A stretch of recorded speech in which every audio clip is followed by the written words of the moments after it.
Will rip that fence down or face daily fines. That's how my Thursday morning started. No good morning, no neighborly chat, just a voicemail from Sabrina Cole, HOA president of Crestfield Hills and self-declared queen of all things beige. And when I say voicemail, I mean a full-throttle screech like I'd just egged her BMW and warned that if I didn't comply, she'd bring the hammer down through citations, court threats, and what she charmingly called cooperative enforcement.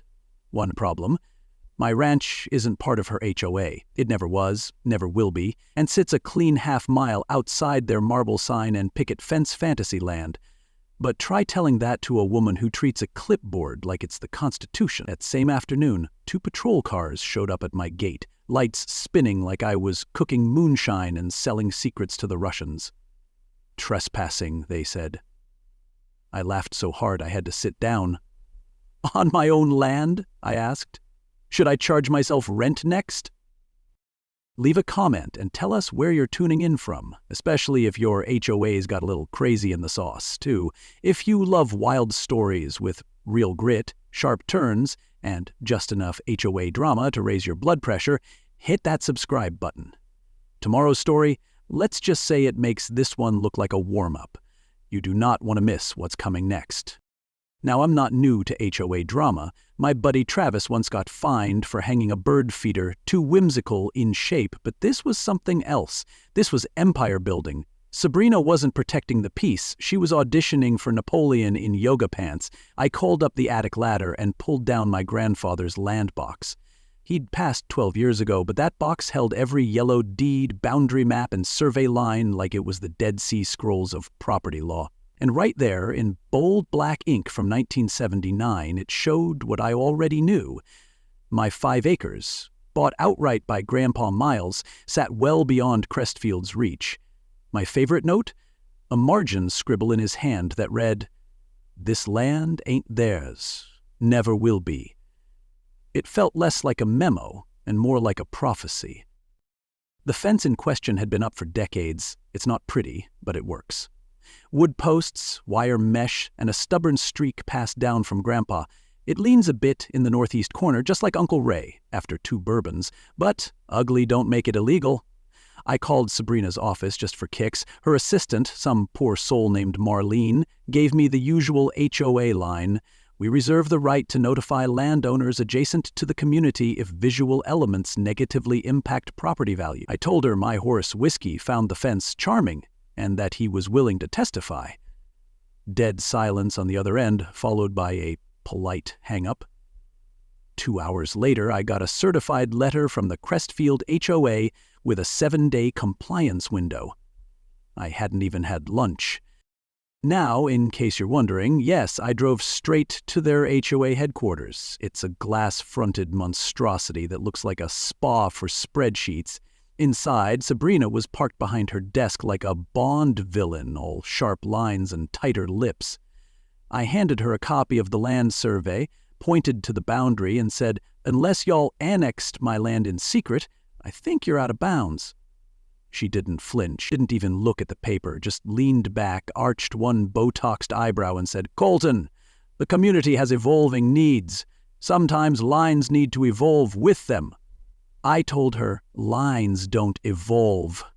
This ain't Pokemon. She smiled like I'd just helped her pick a new nail color and said, 7 days.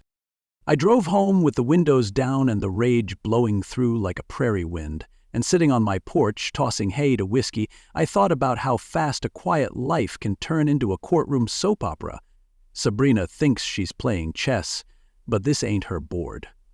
She's underestimating the one thing she can't fine, bulldoze, or cite out of existence: a man with documentation, a good memory, and absolutely no patience for HOA voodoo.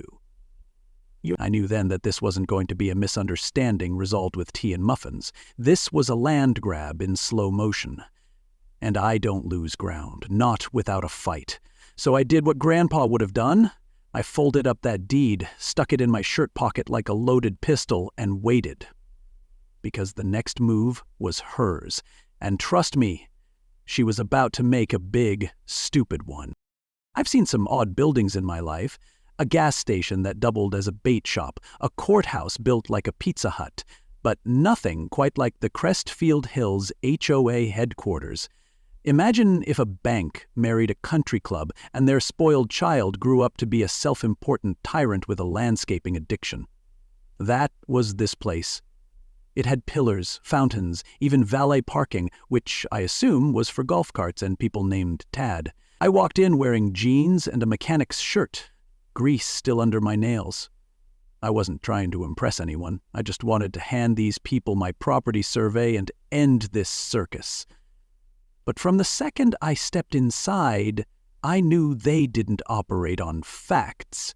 They operated on vibes. And unfortunately, Sabrina Cole was their high priestess. She sat behind a mahogany desk big enough to land a helicopter on, staring at her computer like it had personally offended her.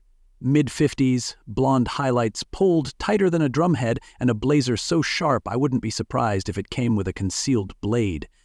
Sabrina didn't stand when I walked in. She didn't even blink. She just tapped her pen against a binder the size of a legal textbook and said, "Mr. Miles, what a surprise." The way she said my name, you'd think I was a roach crawling into her country club brunch. I held up Grandpa's survey with the confidence of a man who knows what's his. "My property's not in your HOA. I've got the papers right here." She glanced at them for half a second, then slid them back like I'd just handed her a used napkin. "Property lines," she said, "are sometimes fluid, especially when a community's greater good is at stake. Greater good, that phrase is HOA code for I want your land and I'm going to wrap it in ribbon and call it progress." I left that building with a heat in my chest and 1,000 questions in my head. How do you reason with someone who believes their fake authority outranks legal documents? Sabrina didn't want dialogue, she wanted dominion, and in her mind, my fence wasn't just an eyesore, it was rebellion. I barely had time to park before a knock hit my front door. A young guy in khakis and a branded Crestfield polo handed me an envelope and practically sprinted back to his car like I was contained inside a $500 0-cents fine for visual degradation of shared landscape. Shared? There ain't no sharing when the nearest HOA property is 2 football fields away. But there it was, already assessed. No warning, no review, just a cold slap from a woman in a power blazer who'd clearly mistaken my porch for her throne room. And I knew exactly who to call. Travis Rowe's been my buddy since high school, back when we both drove beat-up Chevys and tried to impress girls by revving engines instead of filing zoning complaints. Now, he's a sheriff's deputy with more stories than a fishing dock. When I told him what happened, he didn't laugh. He sighed. "She's at it again," he said. Turns out Sabrina had tried this before, pressuring elderly folks near Crestfield to voluntarily join the HOA, fining them into compliance when they refused. She even had a council member or two whispering in ears about annexation maps and development zones. "She's got the mayor's number on speed dial," Travis muttered, "and 3 city planners who owe her favors from campaign season." It wasn't a neighborhood anymore. It was a chessboard. And I'd just been cast as the pawn standing between her and a new clubhouse. That night, I sat on the porch, legs stretched out, watching Whiskey the horse chew hay like nothing in the world was wrong. I envied that. All he needed was grass and a fence, and now the fence was the problem. Sabrina wasn't fighting over aesthetics. She was rewriting borders with lipstick and legalese. And I had a sneaky suspicion this was just her opening move, because when people like Sabrina want something, they don't stop when they hit your boundary. They redraw the map and call it unity. I wasn't going to roll over, but I also wasn't dumb enough to think facts alone would win this. I needed allies, a paper trail, and a whole lot of patience. This wasn't about a fence anymore. It was about power. And if there's one thing I've learned in small towns, it's this. Power built on fear doesn't last. But truth's got roots. Stay with me. Sabrina's next move makes this one look like a warm-up act. You ever wake up and find out you've become a local villain without actually doing anything? That's what happened to me the next morning when Claire Bennett, my neighbor 2 plots over, sent me a screenshot of Sabrina's latest masterpiece. There it was on the Crestfield Hills Facebook group, a wide-angled, filter-heavy photo of my leaning fence with the caption, Community hazard and visual blight. Residents deserve better. She made it sound like my fence was leaking toxic waste into the HOA's bird bath. In the comments, some folks nodded along like trained seals, while others, quietly and anonymously, asked what business the HOA had shaming someone outside their jurisdiction. But Sabrina knew exactly what she was doing. Facts bore her. Optics, though? Optics were her religion, and I had just become her sacrificial eyesore. By noon, I was the talk of every dog-walking circle, HOA committee, and bunco group within a 2-mile radius.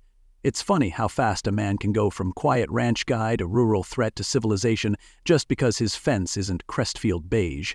I stopped into the feed store for molasses cubes, and the woman at the counter whispered, "Saw your name on Nextdoor. They're saying you've got barbed wire pointed at children." I laughed, but it caught in my throat. I hadn't even spoken to half these people, and now I was being painted like some antisocial doomsday prepper hoarding rust and bad intentions. I didn't build my fence to intimidate. I built it to keep my horse in and HOA nonsense out. But in Sabrina's world, everything's about narrative, and her version of the story had just gone viral, locally, but still. Just when I thought it couldn't get dumber, 2 squad cars pulled up my driveway for the second time in a week. This time it wasn't trespassing, they were investigating vandalism.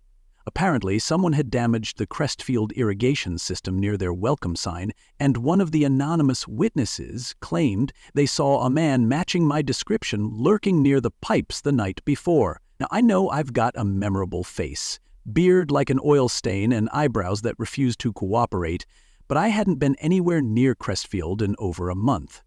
I told the officer exactly that, then invited him in for coffee while I showed him my property cams, which conveniently showed me home watching reruns and feeding whiskey at the time of the alleged crime. The officer looked uncomfortable, said he was just doing his job, then mumbled something about needing to file a basic report. It was like watching a guy try to walk a tightrope across a pit of HOA litigation. Later that evening, I called Travis, told him about the Facebook post, the false witness, the patrol cars. He let out a long breath and said, "Yeah, they're trying to build a paper wall around you. Enough complaints, enough witnesses, and they can escalate it into a full legal complaint." I asked how that was possible if none of it was true. He laughed. One of those bitter, quiet laughs that says more than words. Truth's got weight, Colton, but rumor's got wings. Sabrina wasn't just weaponizing the HOA handbook. She was staging a full-blown character assassination, and if she got just enough people to nod along, she'd have the legal backing to call in the cavalry. HOA by law judo, I guess. And I was the guy they were trying to flip over. I sat on my porch that night, cold beer in one hand, dog at my feet, staring at the fence that had become more famous than I ever wanted to be. It sagged in a few places, sure, and one post leaned like it had been through a bar fight, but it was my line in the dirt. A physical reminder that this was my land, earned, inherited, maintained. Sabrina didn't care about the fence. She cared about the symbolism. In her eyes, it was resistance, an insult to the tidy kingdom she'd photoshopped into existence. And now that I'd refused to play along, she was dragging me through her digital coliseum for sport. She turned her HOA into a circus, and guess who was center ring with no pants on? Stick around, because her next act, let's just say it involves survey tape, a hired crew, and a whole lot of lies. Do you ever wake up and find out you've become a local villain without actually doing anything? That's what happened to me the next morning when Claire Bennett, my neighbor 2 plots over, sent me a screenshot of Sabrina's latest masterpiece. There it was on the Crestfield Hills Facebook group, a wide-angled, filter-heavy photo of my leaning fence with the caption, "Community hazard and visual blight. Residents deserve better." She made it sound like my fence was leaking toxic waste into the HOA's bird bath. In the comments, some folks nodded along like trained seals, while others, quietly and anonymously, asked what business the HOA had shaming someone outside their jurisdiction. But Sabrina knew exactly what she was doing. Facts bore her. Optics, though? Optics were her religion, and I had just become her sacrificial eyesore. By noon, I was the talk of every dog-walking circle, HOA committee, and bunco group within a 2-mile radius. It's funny how fast a man can go from quiet ranch guy to rural threat to civilization just because his fence isn't Crestfield beige. I stopped into the feed store for molasses cubes, and the woman at the counter whispered, "Saw your name on Nextdoor. They're saying you've got barbed wire pointed at children." I laughed, but it caught in my throat. I hadn't even spoken to half these people, and now I was being painted like some antisocial doomsday prepper hoarding rust and bad intentions. I didn't build my fence to intimidate. I built it to keep my horse in and HOA nonsense out. But in Sabrina's world, everything's about narrative. And her version of the story had just gone viral. Locally, but still. Just when I thought it couldn't get dumber, 2 squad cars pulled up my driveway for the second time in a week. This time it wasn't trespassing. They were investigating vandalism. Apparently, someone had damaged the Crestfield irrigation system near their welcome sign, and one of the anonymous witnesses claimed they saw a man matching my description lurking near the pipes the night before. Now, I know I've got a memorable face, beard like an oil stain and eyebrows that refuse to cooperate, but I hadn't been anywhere near Crestfield in over a month. I told the officer exactly that, then invited him in for coffee while I showed him my property cams, which conveniently showed me home watching reruns and feeding whiskey at the time of the alleged crime. The officer looked uncomfortable, said he was just doing his job, then mumbled something about needing to file a basic report. It was like watching a guy try to walk a tightrope across a pit of HOA litigation. Later that evening, I called Travis, told him about the Facebook post, the false witness, the patrol cars. He let out a long breath and said, "Yeah, they're trying to build a paper wall around you. Enough complaints, enough witnesses, and they can escalate it into a full legal complaint." I asked how that was possible if none of it was true. He laughed. One of those bitter, quiet laughs that says more than words. "Truth's got weight, Coatland, but rumors got wings." Sabrina wasn't just weaponizing the HOA handbook, she was staging a full-blown character assassination. And if she got just enough people to nod along, she'd have the legal backing to call in the cavalry. HOA bylaw judo, I guess? And I was the guy they were trying to flip over. I sat on my porch that night, cold beer in one hand, dog at my feet, staring at the fence that had become more famous than I ever wanted to be. It sagged in a few places, sure, and one post leaned like it had been through a bar fight, but it was my line in the dirt, a physical reminder that this was my land, earned, inherited, maintained. Sabrina didn't care about the fence. She cared about the symbolism. In her eyes, it was resistance, an insult to the tidy kingdom she'd photoshopped into existence. And now that I'd refused to play along, she was dragging me through her digital coliseum for sport. She turned her HOA into a circus. And guess who was center ring with no pants on? Stick around, because her next act, let's just say it involves survey tape, a hired crew, and a whole lot of lies. If this story hit close to home, or made you laugh, grit your teeth, or just nod in agreement, send it to a friend who's dealt with HOA madness too. Nobody should fight these battles alone, and if you learned something or felt something, leave a comment and let me know what you think of this story. I read every one.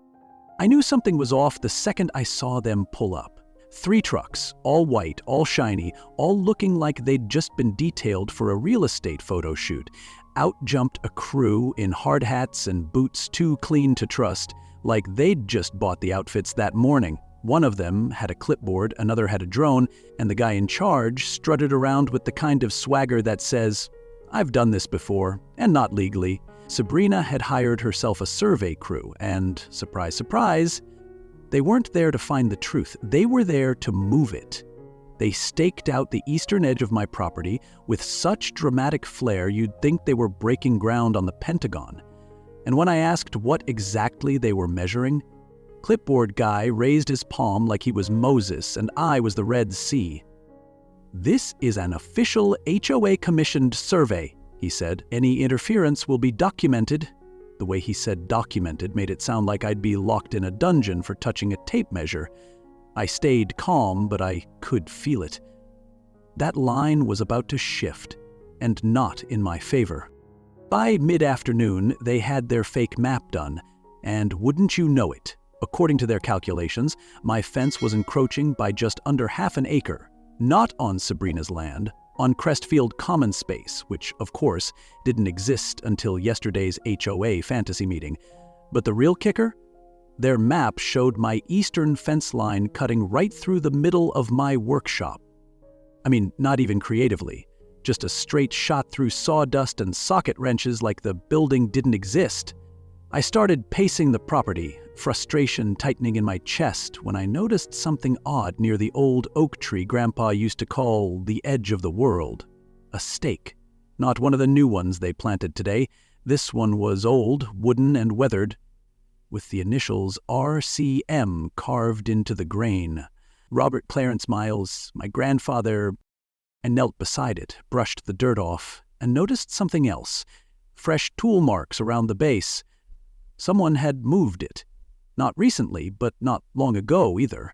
The ground was different here, disturbed, like it had been yanked up and replanted about 3 feet west of where it was supposed to be. Someone, most likely under Sabrina's command, had reached into my family history, grabbed a physical piece of it and shoved it into a lie. They moved my legacy like it was lawn furniture. That wasn't a stake, it was a scar, and I wasn't about to let it stay buried. I called in a third-party surveyor I trusted from out of town. Guy didn't owe Sabrina a damn thing. When he arrived and looked at the stake, he whistled low and said, "Yeah, this was definitely tampered with. Soil's loose, root systems don't match, and this marker's been reset." He documented everything, took photos from every angle, and showed me the shift across my entire boundary line. It was surgical. 3 feet here, 2 feet there. Just enough to make it look like I'd snuck into HOA territory, when really, the truth had been dragged into a costume party. "In 30 years, the surveyor said, I've never seen something so blatant. Whoever did this wasn't careless. They were precise." That's when it hit me. This wasn't a misunderstanding, this was deliberate fraud. And Sabrina wasn't just playing HOA president anymore. She was acting like a land baron in a bad soap opera. That evening, I took a can of red paint and carefully repainted the old boundary stake. Then I whispered something I hadn't said aloud in years. Words Grandpa used to say whenever someone questioned the edge of his property. "This line don't move. Not for queens, not for council." The next morning, I got word from Claire that Sabrina was meeting with her inner circle again. Council members, legal advisors, a surveyor I now had proof was complicit. They were planning to submit their doctored maps to the town clerk, make it official. That's when I knew this wasn't about a fence anymore. It was about control. And Sabrina, she didn't just cross the line. She picked it up and moved it to my porch, waved at the camera, and dared me to stop her. Stay close, because I was about to give her a history lesson, with backup. And this time, the town hall wouldn't be big enough for what I was bringing. If you've never been to a small-town hearing where half the room's pretending to be neutral and the other half's practicing their courtroom stares, you're not missing much. Unless, of course, your land is on the chopping block and the enemy's brought props. I walked into the town hall with Grandpa's leather briefcase in one hand and a coffee in the other, because if I was going to be ambushed, I'd at least be awake for it. Sabrina showed up like a pageant queen on Judgment Day, wearing a power suit the color of municipal greed and flanked by a lawyer so polished he looked like he practiced arguments in a mirror. You could smell the smug coming off him in waves. Their table had maps, binders, and one of those little laser pointers that makes everything look more official, even lies. And trust me, they brought lies by the stack. When the council called the meeting to order, Sabrina's lawyer stood up and clicked through a slideshow like he was presenting at a tech conference. "Mr. Miles's fence," he began, "extends 18 inches onto Crestfield's protected green belt, violating setback codes from 1998. I nearly choked on my coffee. Setback codes? Crestfield didn't even exist in '98. At best, it was still a half-baked blueprint in a banker's drawer, but the lawyer kept going, flipping to a doctored map that magically shrank my property like a pair of jeans in a hot dryer. I waited, quiet as a poker player with an ace up his sleeve, while they made their little show. Then, when they were done tap dancing through their spreadsheet fantasy, I stood up, pulled out my wooden stake marked RCM, and laid it on the council's table like a relic from a war they hadn't expected to fight. I presented my surveyor's full report, photos of the tampered ground, the mismatched soil, and the time-stamped boundary markers. I explained how the original stake had been moved, likely years ago, by someone who knew exactly what they were doing. And then I pulled out the kicker. An affidavit from my third-party surveyor confirming the fraud, with 30 years of licensed experience to back it up. The room got quiet. Even the smug lawyer stopped clicking his fancy pointer. But the best moment? That belonged to Deputy Travis Rowe. He stepped forward in uniform, cleared his throat, and said, "This ain't the first time Crestfields tried to stretch their kingdom. I've responded to 3 complaints in the last year alone. Residents being pressured, fined, even threatened over land the HOA doesn't legally touch." That earned a murmur across the benches. Truth doesn't always shout, but when it shows up in uniform, people listen. Then came Melvin Dodd. Retired, gray-bearded, and built like a sack of feed corn, he hobbled up to the podium like a man with nothing to lose. "I served on the Crestfield board," he said, voice a little shaky but steady enough. "And I saw what Sabrina was cooking years ago." He pulled out a folder thick with printed emails. Correspondence between Sabrina and board members planning something they called Crestfield Gardens East. "My land was the centerpiece. She wanted to build a walking trail through it," he said, "and a tennis pavilion. Told us we'd find a way to absorb the property, one way or another." That phrase hit like a thunderclap. Find a way, one way or another. The kind of thing a Disney villain says right before unleashing hyenas. The council leaned in. Sabrina froze. Even her lawyer blinked like someone had just yanked his Wi-Fi. When the floor was opened for final remarks, I didn't grandstand. I just stood, nodded at the old oak in a photo I brought, and said, "This land's been in my family since 1962. I've got no clubhouse dreams, just a horse named Whiskey, a rusty fence, and a legal right to stay unbothered." There was a stillness after that, the kind that tells you the mood has shifted. The council didn't make a ruling right then. They said they needed time to review all the evidence, which, let's be honest, is politics for, "We didn't think he'd fight back this hard." But I could feel it. The tide was turning, and for the first time in this whole mess, I saw doubt on Sabrina's face. Not fear, not yet, but doubt. Like the queen just realized her castle might have been built on borrowed bricks. I walked out of that hearing with my head high and Grandpa's briefcase swinging by my side, but I didn't even make it halfway to my truck before Claire came jogging up with that look people get when they know something's wrong but don't want to say it out loud. "They're not waiting on a ruling," she whispered. "The bulldozers are already warming up. Sabrina filed emergency paperwork this morning. Says she's breaking ground on infrastructure upgrades." My stomach dropped. The council blinked. Sabrina seethed. And somewhere in town, heavy machinery was rolling toward my fence like justice had a snooze button. Stick around, because the next part, it's war. The sound hit first, low, guttural, and mechanical, like the land was groaning before it knew what was coming. I stepped out onto the porch with a mug of black coffee and watched 2 bulldozers roll down my gravel path like they owned the place. A third truck followed, hauling pipe, stakes, and a man in a hard hat waving a clipboard like he was blessing the ground. I walked down, half asleep, fully annoyed, and asked the obvious, "What in the hell are y'all doing?" The foreman didn't even blink, just handed me a paper and said, "Emergency infrastructure work. Critical water main." The words were printed in bold, but the ink hadn't even finished drying. I skimmed it. No signatures, no permits, no planning stamps, just a bunch of legal spaghetti tossed together to look official. Sabrina had manufactured herself a crisis, and apparently that crisis now included carving a trench through my pasture.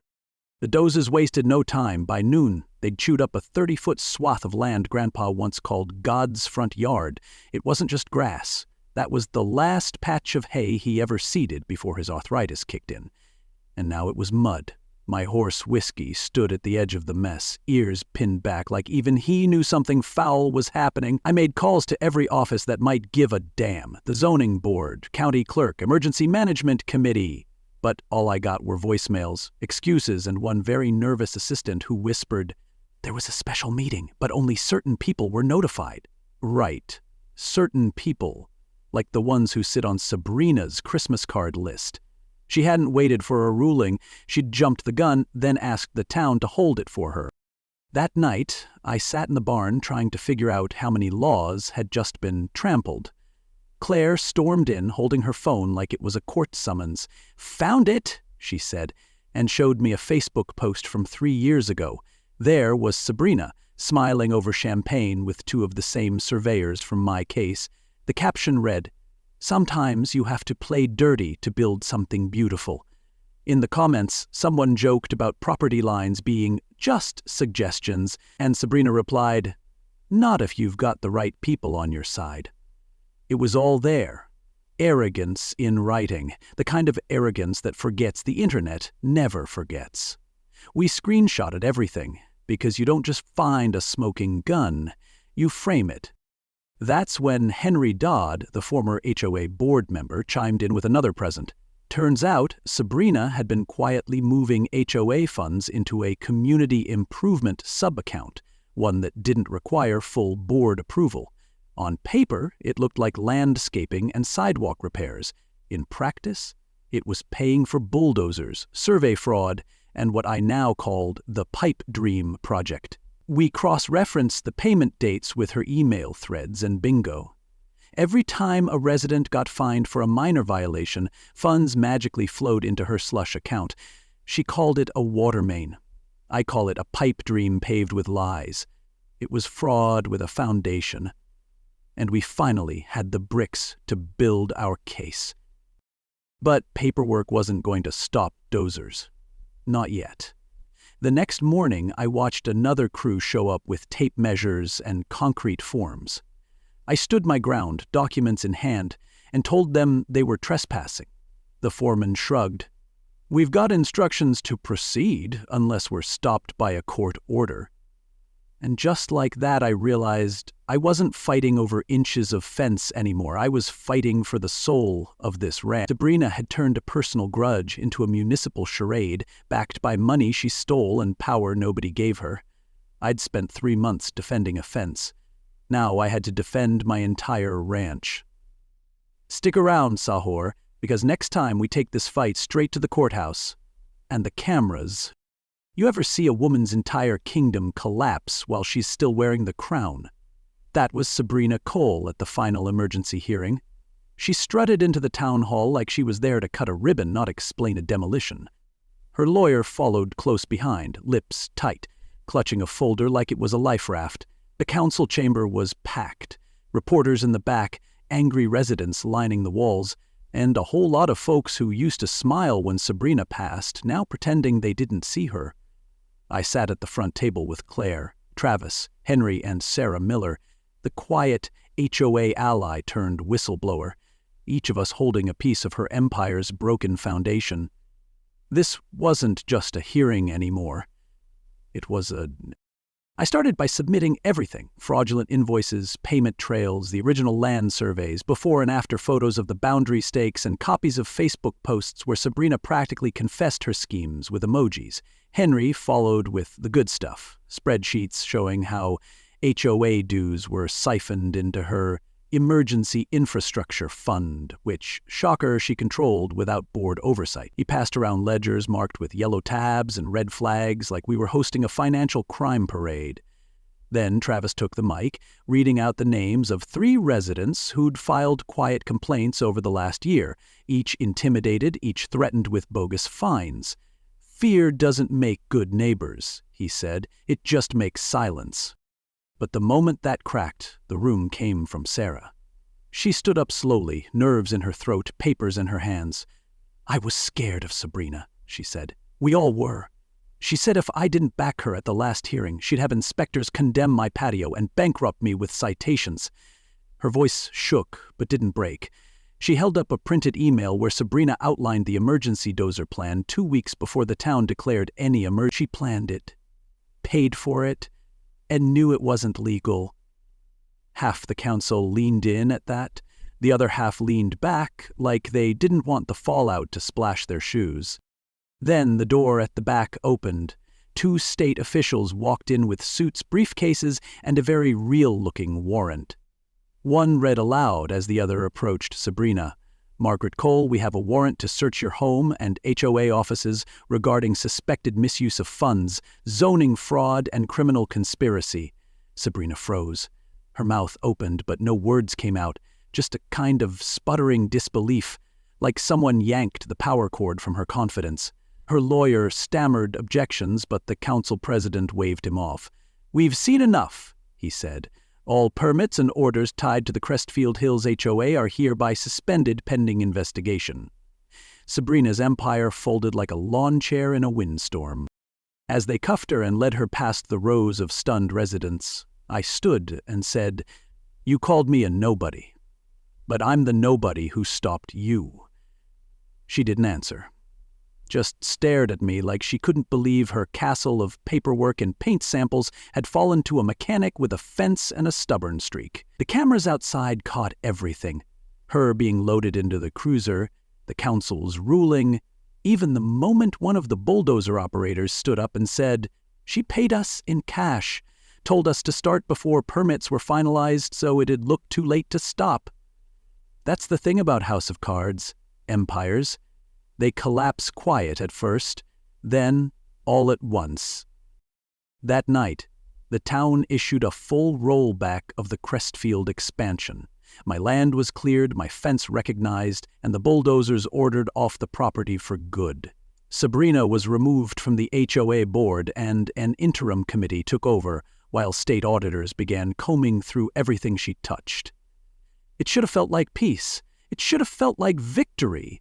But even as I watched the taillights of that cruiser disappear, I knew better. Because villains like Sabrina, they never quit quietly. And sure enough, the next morning, a crisp envelope showed up in my mailbox. Return address unknown. Inside, a letter with her handwriting, one line written in angry ink. "This isn't over. Stick around." Because even with the queen gone, her shadow still had one last play.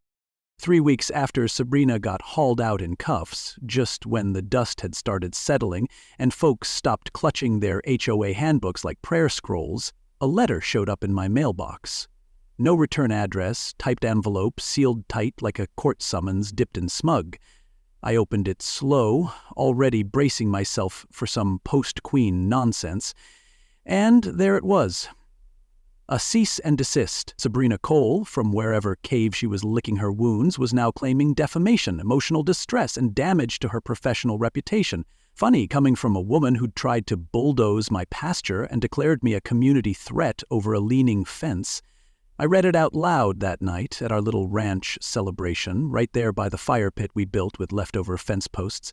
Folks laughed like it was stand-up comedy, and then I did what felt right. I dropped the letter into the flames and let it curl, blacken, and vanish like all her threats had. She'd built a kingdom on fear. I was building something else. That evening, under the wide Texas sky, we rebuilt the last panel of my old fence. Ryan brought ribs, Claire brought a peach cobbler that should have won an award, and Sarah, now acting head of Crestfield's new HOA board, brought something that really mattered. A new rule book, just 20 pages long, no more fines for shade of paint, no more surprise inspections, just common sense and respect. I shook her hand and she said, "You reminded us what a boundary really means," and she was right. A fence ain't just wood and wire. It's a line that says, here's who I am, here's what I stand for, here's where the nonsense stops. By the next weekend, kids were showing up on bikes and scooters to take pictures in front of my new sign. It wasn't fancy, but it was bold. No OA, no trespassing, Cal W. Ranch, 1962, in thick black letters on fresh wood. I added a second line beneath it with Grandpa's branding iron. This land doesn't bend. Somebody snapped a photo, posted it online, and the thing went a little viral. Folks across the country sent messages. Some laughed, some cheered, and a few asked how they could order a sign of their own. One guy in Idaho wrote, "I didn't know I needed a fence until I heard your story." That's when it hit me. What we'd done here, this wasn't just about a boundary dispute. It was about reminding people that they're not alone when the little kings and queens of suburbia try to rewrite the rules. Melvin Dodd, our accidental archivist, helped push through new transparency policies for HOA spending, and for the first time in a decade, Crestfield Hills actually started looking like a neighborhood instead of a gated empire. The giant binder of fines Sabrina had built was shredded, burned in symbolic ceremony behind the town hall. Sarah stood there in front of the crowd, held up the ashes, and said, "We don't govern by fear anymore." And the best part? People clapped. Real applause from real folks who used to flinch every time the HOA newsletter came with bold red ink. Looking back, I guess Sabrina thought she could bury me under paperwork, noise, and fabricated nonsense. But in the end, the thing she never understood was this: you can't bulldoze legacy. You can't zone out honor. She built an empire on rules. I rebuilt peace with a paintbrush and some old family land. I still walk the fence line every morning, not to check for violations, but just to breathe. The land's quiet now. No threats, no surveys, just horses, sunrise, and the kind of peace no HOA can regulate. So if you're ever wondering what it takes to hold your ground, here's what I'll tell you. Stand anyway, even when they lie, bully, or bring in a bulldozer at 6 a.m. with fake permits. Because truth moves slower than rumor, but it hits a lot harder when it lands. My land, my honor, and I'll be damned if I let another petty tyrant rewrite the deed. I didn't ask for this fight. I didn't wake up one morning hoping to make an HOA president cry in court or dismantle a suburban fiefdom. All I ever wanted was to be left alone on the land my grandfather bled for, fixing engines, feeding horses, living simple. But sometimes life throws you a villain in a power blazer and you realize quiet doesn't mean weak. It means steady. It means rooted. And the deeper your roots, the harder it is for someone to dig you up and plant their flag. The lesson here? It ain't just about property lines, it's about dignity. About knowing what's yours and standing up when someone comes for it with a rulebook in one hand and a bulldozer in the other. Sabrina Cole had lawyers, money, and power. But I had truth, friends, and grit. And in the end, that's what held. That's what made the difference, not just for me, but for every neighbor who was too scared to speak before. When one person fights back, it gives everyone else permission to stop shrinking. That's the kind of power they don't teach in HOA manuals. So if this story spoke to you, if it made you laugh, made you mad, or made you remember why it's worth standing your ground, share it. Send it to a friend who's fighting their own version of Sabrina. Leave a comment below and tell me what part hit hardest for you. And if you believe in stories that expose abuse, celebrate justice, and remind us that quiet folks can still shake foundations, go ahead and hit that subscribe button, because trust me, the next story, it's just as wild. We're not just telling stories here, we're reclaiming them, one fence, one voice, one neighbor at a time.